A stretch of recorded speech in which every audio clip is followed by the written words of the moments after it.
Saya rasa kalau Tuhan kita pun datang ke dunia ini, harusnya kita menyambut dengan sangat luar biasa. Benar kan? Saya nggak bayangkan kalau misalnya Cristiano Ronaldo datang ke Indonesia lalu bilang, Pak Luis, saya malam ini tidak mau nginap di hotel, saya mau nginap di rumahnya Pak Luis. Wah, apa yang akan saya lakukan Bapak Ibu?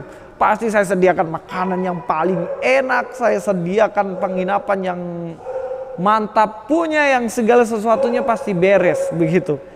Tapi berbeda halnya ketika Tuhan datang ke dunia ini, justru penyambutannya tidak se-wow, tidak seluar biasa itu. Karena memang Tuhan ingin datang ke dunia melalui orang tua yang bahkan tidak dipandang oleh manusia sekalipun. Tapi fokus kita bukan di situ. Sudah seringkali dibahas mengenai kesederhanaan Maria, kesederhanaan Yusuf. Tuhan datang dalam kesederhanaannya. Tapi hari ini saya mau melihat sebuah motivasi hati. Kita akan membahas bagaimana ada beberapa tokoh, beberapa orang yang menyambut Sang Immanuel itu dengan berbagai cara, Bapak Ibu. Kita akan buka dalam kitab Matius pasal yang kedua, ayat yang pertama sampai dengan ayat yang ke-12. Di dalam ayat yang pertama dikatakan di situ, sesudah Yesus dilahirkan di Betlehem di tanah Yudea pada zaman Raja Herodes, datanglah orang-orang Majus dari timur ke Yerusalem dan bertanya-tanya di manakah dia, raja orang Yahudi yang baru dilahirkan itu. Kami telah melihat bintangnya di timur dan kami datang untuk menyembah dia. Dalam Matius pasal 2 ayat 1 sampai dengan ayat yang kedua, di sini adalah kabar tentang kedatangan Sang Immanuel itu. Sebab sebelumnya kan kita sudah tahu bahwa Yesus dilahirkan pada waktu itu di Betlehem di tanah Yudea pada zaman Herodes. Datanglah orang-orang Majus dari timur. Pada waktu itu orang Majus yang datang dari timur lalu memberikan kabar kepada Herodes dan memberikan kabar kepada orang-orang seluruh Yerusalem tentang apa? Tentang kehadiran Sang Immanuel. Memang orang Majus tidak mengenal Sang Immanuel, tapi yang orang Majus tahu adalah raja yang akan datang. Tapi yang saya maksudkan di sini adalah orang Majus mengetahui Sang Immanuel ini datang ke dunia, lahir begitu. Nah, mendengar kabar ini, Bapak Ibu, tentunya mendengar hal ini orang Yahudi harusnya senang. Herodes pun kalau tahu anak ini ya harusnya Herodes juga pun ikut senang. Dia kan ada yang gantikan. Kira-kira kalau Bapak Ibu di posisi orang yang mendengarkan kabar gembira ini, kabar kelahiran Sang Immanuel ini, kira-kira apa yang terjadi dengan Bapak Ibu? Pasti campur aduk kan antara percaya dan tidak percaya. Apalagi yang bawa berita ini adalah orang Majus, orang yang jauh di sana, bukan dari kalangan orang Yahudi. Tetapi justru berita ini ternyata membuat mereka bukan senang. Herodes gak senang, ahli Taurat gak senang, seluruh Yerusalem gak senang. Tapi satu hal yang menjadi kesan pertama dari mereka, yaitu mereka terkejut. Bukan terkejut terheran-heran, tapi memang terkejut dikatakan di situ. Di dalam ayat yang ketiga, ketika Raja Herodes mendengar hal itu, terkejutlah ia beserta seluruh Yerusalem. Mungkin yang menjadi mereka terkejut adalah kok bisa ada raja yang dikasih tahu dari orang luar sana, bukan dari kalangan Yahudi sendiri. Nah, kata terkejut di sini dalam bahasa Yunaninya adalah etaraste, atau kata dasarnya adalah taraso. Di situ dikatakan bahwa kata terkejut ini tidak hanya kaget,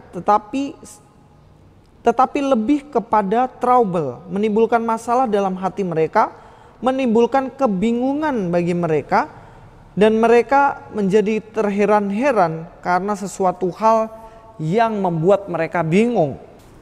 Kebingungan jelas terjadi pertama di Herodes, kedua di orang-orang ahli Taurat, dan ketiga di orang-orang yang ada di Yerusalem. Kenapa mereka kaget? Kita akan melihat lebih dalam lagi dalam ayat selanjutnya. Yang pertama adalah Herodes.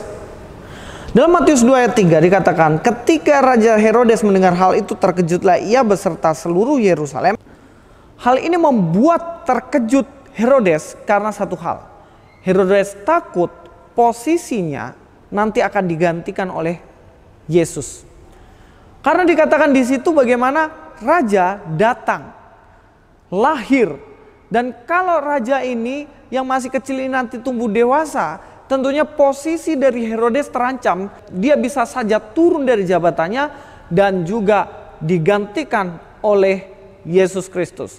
Oleh karenanya, karena iri hatinya mungkin, karena dia tidak suka Sang Immanuel ini datang ke dunia, lalu dia berusaha menjatuhkan Yesus. Caranya gimana? Mari kita akan lihat di ayat yang selanjutnya. Di dalam ayat 7, lalu dengan diam-diam Herodes memanggil orang-orang Majus itu dan dengan teliti bertanya kepada mereka, bila mana bintang itu nampak.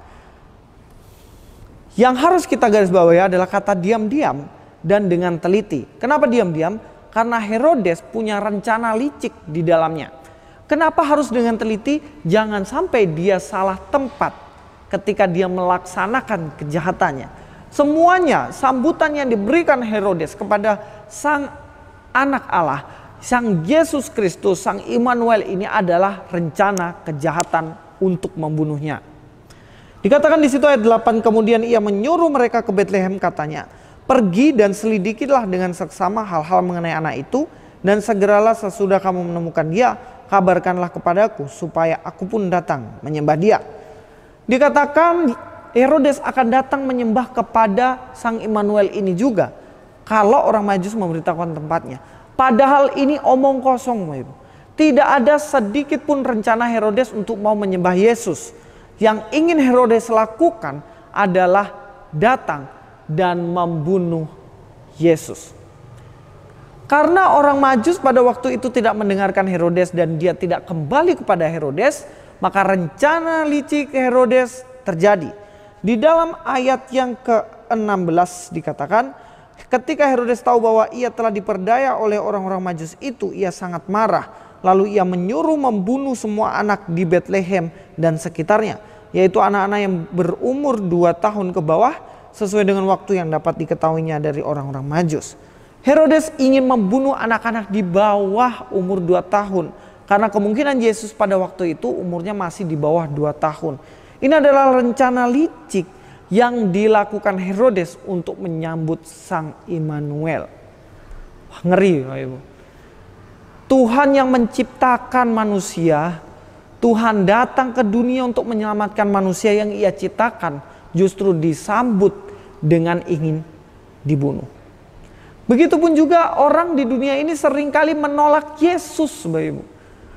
Ketika Yesus mau datang ke dunia untuk menyelamatkan manusia, justru ditolak. Siapa Yesus? Gak masuk akal Allah bisa datang ke dunia menyelamatkan manusia. Akhirnya ditolak begitu. Kita lihat bagaimana banyak sekali orang bahkan melarang perayaan Natal, melarang ada spanduk-spanduk ucapan Natal.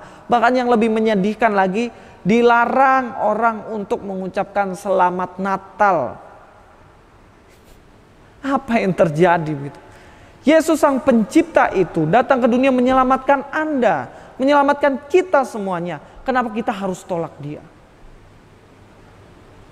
Yang kedua, selain penolakan yang dialami oleh Yesus, kita akan melihat bagaimana ada orang-orang tertentu ketika Sang Immanuel datang.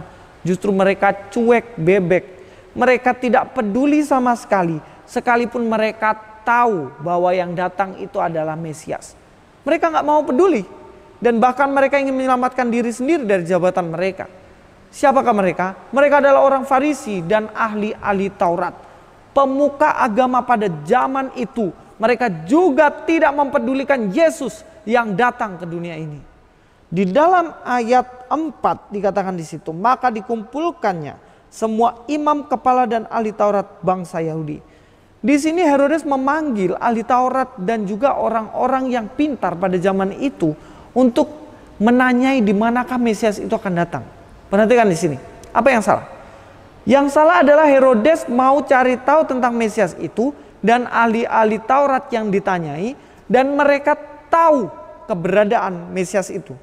Lalu dimintanya keterangan dari mereka di mana Mesias akan dilahirkan. Inilah persoalannya. Mereka tokoh agama yang tahu di mana Mesias akan datang. Dia tahu Mesias itu yang datang. Dan mereka tahu posisinya.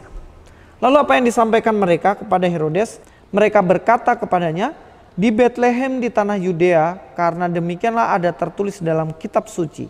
Dan engkau Betlehem tanah Yehuda, engkau sekali-kali bukanlah yang terkecil di antara mereka yang memerintah Yehuda. Karena daripada mula akan bangkit seorang pemimpin yang akan mengembalakan umatku Israel. Ahli Taurat, orang-orang Yahudi tahu bahwa Mesias datang di Betlehem dan benar Yesus lahir di Betlehem sebagai Mesias itu. Tetapi mereka nggak mau tahu. Mereka hanya sebatas pengetahuan mengetahui Mesias itu akan datang. Tapi mereka tidak mau percaya bahwa Mesias sudah datang. Bahkan mereka menolak Mesias itu dan malas tahu. Selain itu karena mereka takut jabatannya hilang. Bayangkan aja kalau mereka tahu bahwa Mesias datang dan mereka datang menyembah Mesias itu. Apa enggak dipenggal kepalanya sama Herodes? Herodes yang benci mati-matian sama anak ini, sama raja ini. Bawa anak buahnya pergi menyembah Yesus. Karena memang ahli Taurat zaman itu tunduk sama pemerintahan Herodes. Takut dipecat. Takut mengakui imannya di hadapan Yesus. Sehingga mereka malas tahu, cuek aja gitu. Nah, mengenai cuek ini kan paling kita nggak suka. Pasti nggak suka. Bayangkan aja kalau Bapak Ibu pergi ke satu tempat, kunjungin orang tua Bapak Ibu, misalnya kalau udah lama merantau pulang kampung. Begitu pulang kampung sampai di kampung halaman, orang tua Bapak Ibu nggak pusing, suruh cari rumah sendiri, cari tempat tinggal sendiri, cari makan sendiri, nggak mau tahu, nggak disambut, dicuekin. Pasti nggak seneng gitu loh. Lah ini Tuhan Yesus datang ke dunia untuk menyelamatkan mereka, justru orang-orang Yahudi, pemimpin agama atau zaman sekarang pendeta, cuman sebatas pengetahuan untuk cari jabatan dan tidak mau peduli kepada sang Mesias itu. Seberapa banyak di dunia ini orang-orang, tokoh-tokoh agama, pendeta bahkan mereka mempelajari Alkitab hanya sebatas pengetahuan. Saya dapat gelar sarjana agama, saya dapat gelar STH, saya dapat gelar pendeta dan lain sebagainya. Yang penting jabatan saya aman, yang penting saya punya uang banyak dan lain sebagainya. Tetapi tidak mau sungguh-sungguh mau tunduk dan percaya kepada Yesus itu. Tidak mau menyambut itu. Yang penting status saja saya seorang pelayan. Dan akhirnya ya sudah sebatas itu gitu. Kemarin saya membuat video bagaimana ada seorang yang pindah agama. Dulunya pendeta di salah satu gereja di Indonesia ini. Katanya dia pendeta karena selama ini dia pendeta hanya sebatas topeng aja.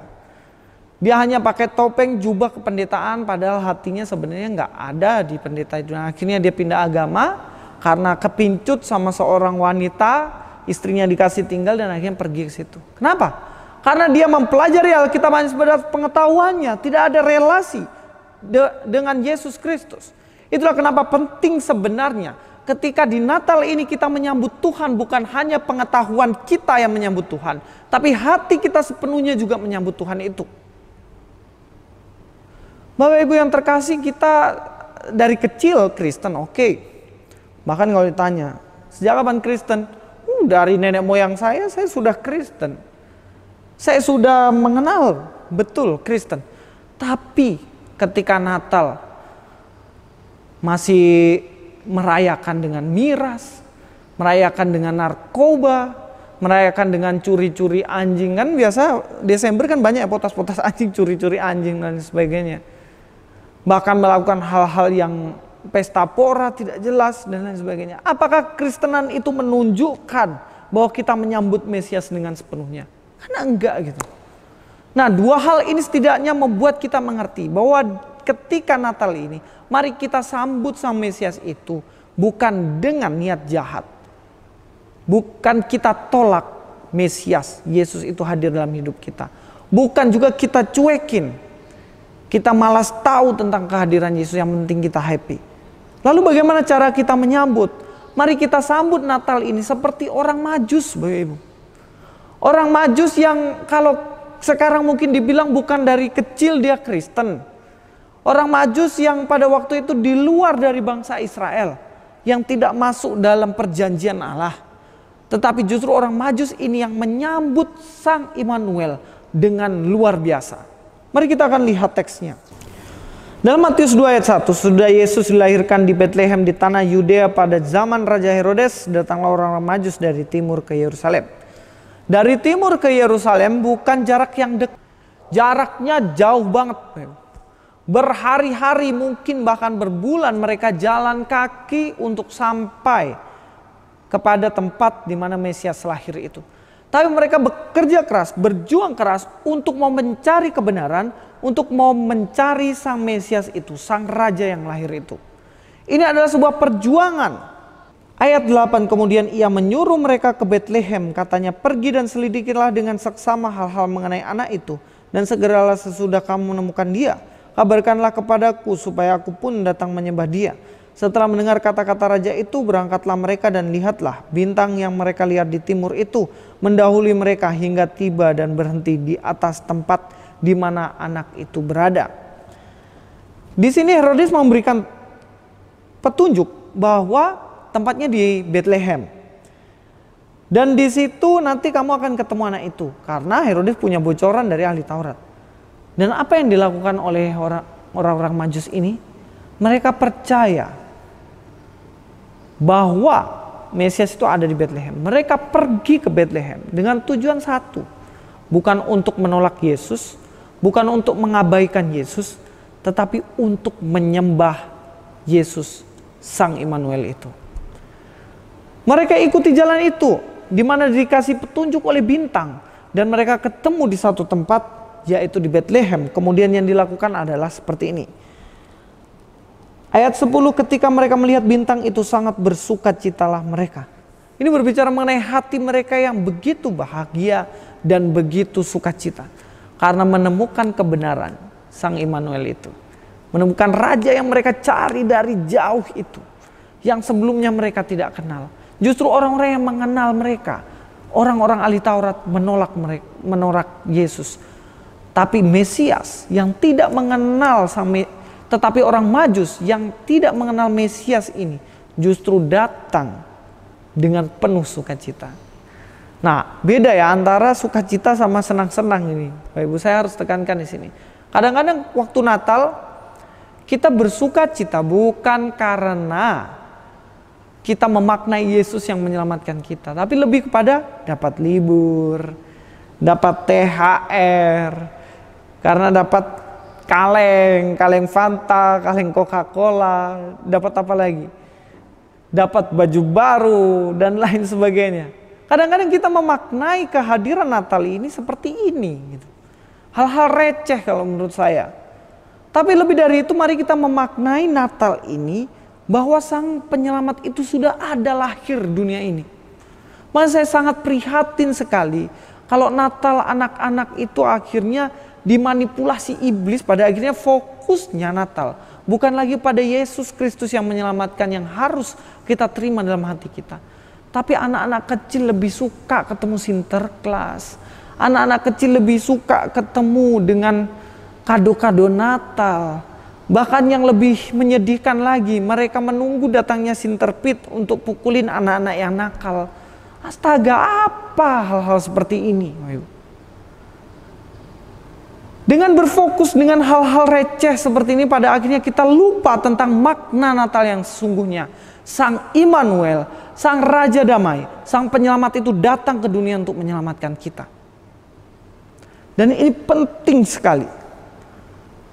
Hati kita harus sukacita dalam hal itu. Ayat 11, maka masuklah mereka dalam rumah itu dan melihat anak itu bersama Maria, ibunya, lalu sujud menyembah dia. Mereka pun membuka tempat harta bendanya dan mempersembahkan persembahan padanya, yaitu emas, kemenyan, dan mur. Di Natal itu, orang-orang Majus datang dengan sukacita. Mereka datang untuk menyembah kepada Yesus. Mereka tahu bahwa ini adalah Raja. Mereka tahu bahwa ini suatu saat akan menjadi pemimpin. Dan siapa tahu mungkin mereka memahami bahwa Sang Mesias ini adalah Tuhan bagi mereka. Siapa yang tahu? Tapi penyambutan yang luar biasa kepada Sang Immanuel ini menjadi pelajaran bagi kita. Untuk kita dapat menyambut Yesus Kristus itu sendiri. Dengan menyembahnya. Dengan memberikan persembahan yang terbaik. Emas, kemenyan, dan mur tentunya adalah harta-harta yang bernilai pada zaman itu yang mahal. yang kemudian ini akan dipakai oleh Yusuf dan Maria untuk melarikan diri ke Mesir dari kejaran Herodes. Tuhan sudah biayai perjalanan Yusuf dan Maria melalui persembahan orang Majus ini. Begitu. 3 tokoh di sini yang kita sudah pelajari, mereka menyambut dengan berbeda-beda. Herodes, ahli-ahli Taurat yang mengenal dan tahu tentang kedatangan Mesias, tapi mereka menolak Yesus. Orang Majus yang tidak tahu sama sekali mengenai konsep mesianik, tentang Mesias, tentang nubuatan Mesias, tapi mereka justru datang menyembah Yesus Kristus. Di posisi manakah kita, Bapak Ibu? Apakah kita menyambut Natal dengan penuh sukacita? Apakah kita menyambut Natal dengan hati yang sungguh-sungguh mau menyambut Sang Juru Selamat itu dalam hati kita? Atau sebenarnya kita lebih mementingkan kepentingan diri kita sendiri dan mengabaikan Tuhan?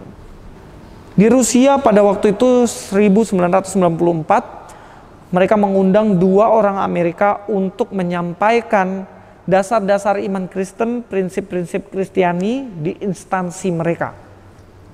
Kepolisian, pendidikan, dan semua instansi-instansi umum yang ada di Rusia meminta untuk 2 orang Amerika ini menyampaikan tentang Alkitab kepada mereka.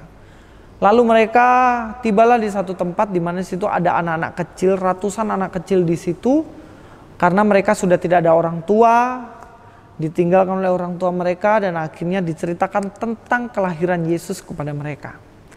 Yang mana mereka belum pernah mendengar sekalipun tentang Yesus ini ya di Rusia ya. Lalu diceritakan, mereka antusias sekali. Ada yang duduk di bawah, ada yang duduk di atas, memperhatikan dengan seksama. Di akhir cerita itu 2 orang ini memberikan kertas untuk membuat alat peraga. Biasa kalau sekolah minggu kan buat alat peraga ya. Buat alat peraga, lalu mereka membuat kandang dan Yesus lah di situ. Dibuat sedemikian bagus lah anak-anak. Lalu 2 orang ini tiba di satu tempat di mana ada anak di situ membuat kandang. Tetapi kandangnya itu tidak hanya 1 orang saja. Bayinya ada 2. Lalu orang Amerika ini tanya, kenapa kok bayinya ini ada 2? Lalu sang anak kecil itu cerita sedetail-detailnya seperti yang ia dengarkan. Tapi tiba di satu cerita yang mana Maria menaruh Yesus di kandang itu, dia memiliki cerita yang lain dalam versinya. Lalu dia mengatakan, ketika Maria menaruh Yesus ke kandang itu, Yesus tanya kepada saya, dalam imajinasinya tentunya ya, dalam imajinasi anak ini. Yesus bertanya kepada saya, bisakah saya menginap di tempatmu? Lalu anak kecil ini, anak Rusia ini bilang, maaf, saya nggak punya tempat tinggal, bahkan saya tidak punya orang tua, jadi tidak bisa.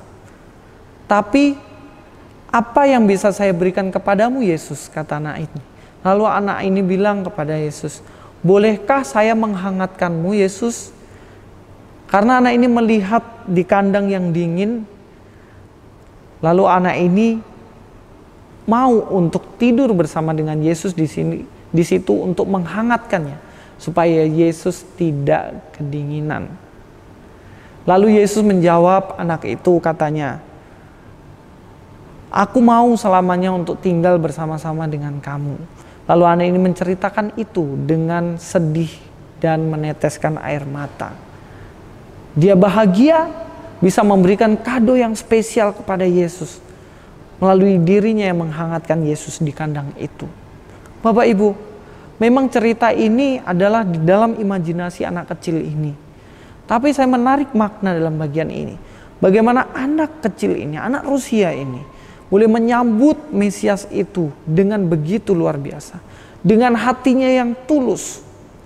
Dia tidak dipenuhi dengan teologi-teologi yang ribet. Dia tidak dipenuhi dengan pemikiran-pemikiran, pengetahuan-pengetahuan yang ribet. Bahkan dia bukan siapa-siapa, orang yang dibuang. Dia bukan raja anak kecil ini. Bukan orang penting, anak kecil ini pun bukan orang yang pandai dan lain sebagainya, tapi anak ini memiliki hati yang tulus untuk mau mempersembahkan dirinya kepada Yesus. Mari kita memberikan persembahan ini kepada Yesus sebagai penyambutan yang luar biasa kepadanya. Yesus telah datang ke dunia untuk menyelamatkan kita. Apa yang bisa kita beri kepadanya?